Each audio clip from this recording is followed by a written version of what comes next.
Well, hi, my name is Jana, and I'm a psychology major at the University of Alberta. And as part of the Community Service Learning Program, we're working with the Regional Environmental Action Committee on the Plastics Remanufacturing Project.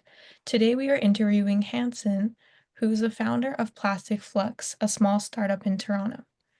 Hi, Hanson. Thank you so much for taking the time to speak with us today. We really appreciate you participating in the interview.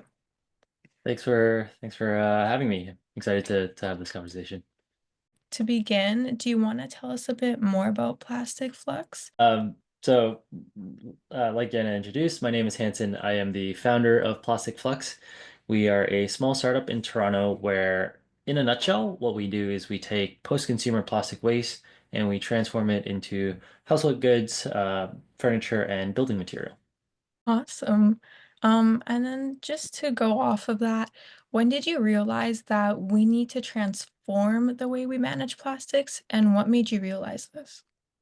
I think for me, growing up, plastic waste has always been in the conversation. Um, and there never really has been any good news about it, from growing up. And so it just got to the point where it's just like, oh, this is still around. Maybe there's something we can do about it. And just kind of went down that rabbit hole of let's see what we can do. Interesting. Following up on that, how did you initiate Plastic Flux? Yeah. So founding Plastic Flux was, I would like to say, a cross between like right opportunities, and the right, yeah, mostly just right opportunities. I was very fortunate where my high school held a pitch competition for alumni, as well as there was a grant opportunity that showed up. And so I just took a stab at it and said, let's see if we can get this, and if we do, we can try and start and do something. It's quite the story. Could you tell me what business model you use and how did you decide on this model? Like the Yeah, for models sure. being for profit, not for profit, social enterprise, or cooperative. Yeah, so my business is a for-profit business. The end goal or the decision of why we became a for-profit business was we kind of approached things a little bit differently, where at the end of the day, in order for you to make a larger impact, you do need to make money. Like that's just kind of the reality of it. Like you need to generate capital. And there are decisions that you can make as a business, with a for-profit mindset that kind of shifts and changes things versus if you were focused on only being, a social enterprise or a non-for-profit. Um, and so our decision of trying to last as long as we can, you do need to, make money. So we decided on being a for-profit business. That makes sense. And then I know we were talking about plastics.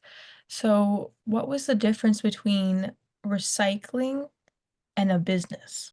I think it comes down to what is the value proposition of what you're doing. Um, when you think about recycling, it's usually just a transformation, right, of the material. But inherently, that doesn't actually create any value of the product outside of its original form.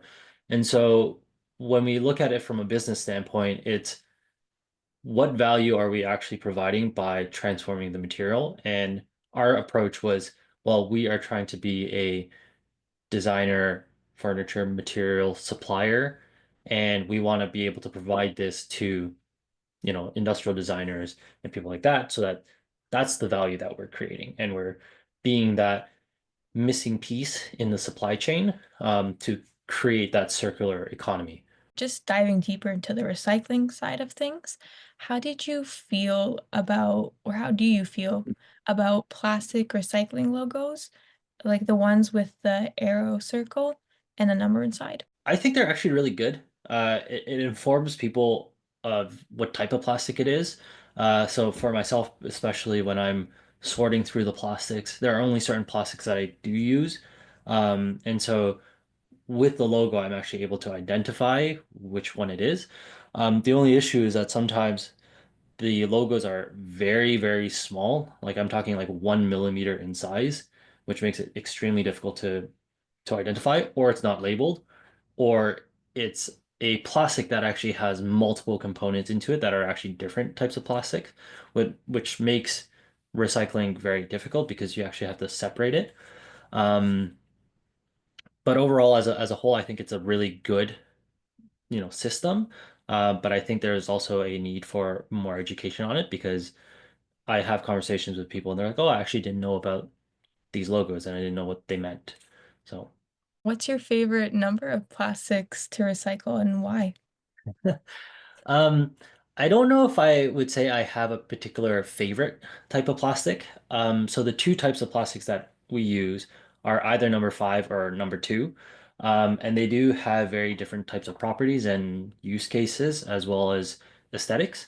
Um, Number five typically melds and merges very well.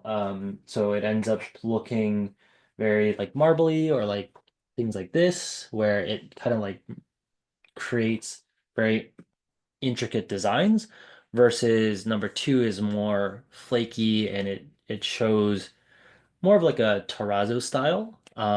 So both are really nice. Both have their own use cases. Um, so I can't really say I have a particular favorite plastic. Just it depends on the aesthetics of it, huh? Yes. All right, to expand on that, what is one number on plastics that you don't recycle, or is there one? There are actually a lot of the plastics that we don't recycle, and primarily it's because we just don't have the infrastructure to support that. So we follow. There was a nonprofit group out in the Netherlands called Precious Plastic, where a lot of these machines were inspired by, and a lot of communities are inspired by. We've followed, their kind of like research because why reinvent the wheel when someone's, done that hard work. And so there are a lot of plastics that we don't use. We only use number twos and number fives, and that's because it doesn't release toxic fumes. So for our own safety, we don't have the infrastructure to expand to the other ones yet. I see. Can you commingle different numbers of plastics to make a new product?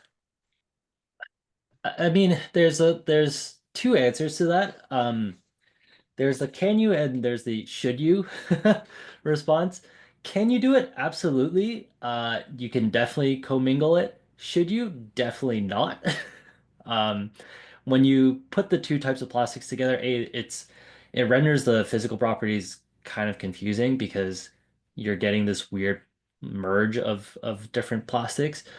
But I think the biggest like no for me is when you do mix the materials, it actually makes it worse because now you can't actually recycle it anymore. You have this blob of whatever compound, and the only way that you can separate it at this point is actually chemically, right?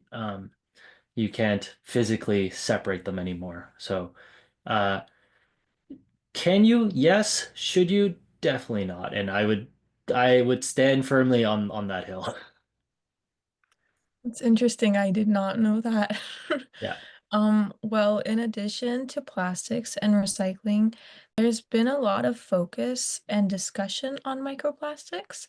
What can you tell our viewers about steps you take to prevent microplastics in your workplace? For context, right now, our startup, it's actually just me. It's a one-man shop.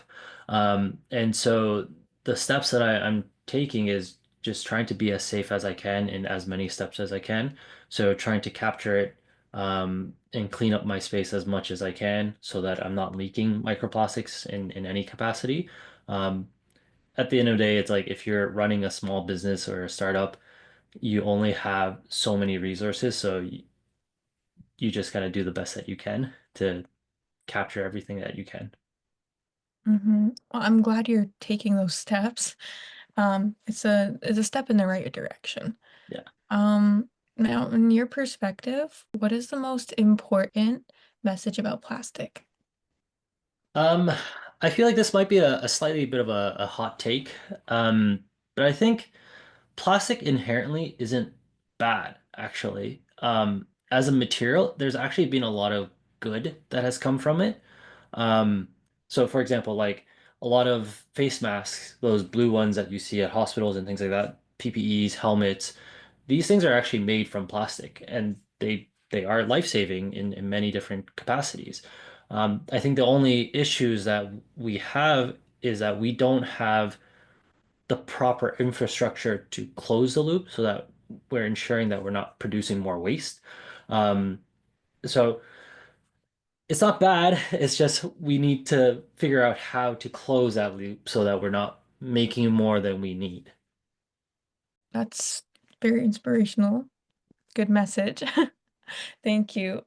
But last but not least, can you tell us about Plastic Flux's goals and plans for the next few months? Yeah, for sure. So like I mentioned a little bit earlier, I am a one-man shop, one-man startup, and I think one of the things that I really value is that I know real impact comes from a collective effort. And so our goal for the next couple months is really to build a unified community and network, so that people can actively engage in the recycling process in whatever capacity that they can or they want to. So in the upcoming months, we have three kind of like big things that we're going to be doing. One is we're actually launching our second Kickstarter campaign. So we'll be launching that. Followed by we will be also launching a Discord community where people can come in, they can chat, they can talk, they can discuss about ideas or brainstorm new ideas. And third, in April, in celebration of Earth Day, we'll be showcasing student-made pieces from Humber College at Arcadia Earth. Um, Kind of demonstrating what people are doing to try and tackle the plastic waste problem. So if you're in Toronto, I would say come check it out. Well, I wish you luck in those goals. Thank you. Um, well, thank you so much for sharing your insights and the valuable work of Plastic Flux. Thank you so much for your time. Yeah, thank you for having me.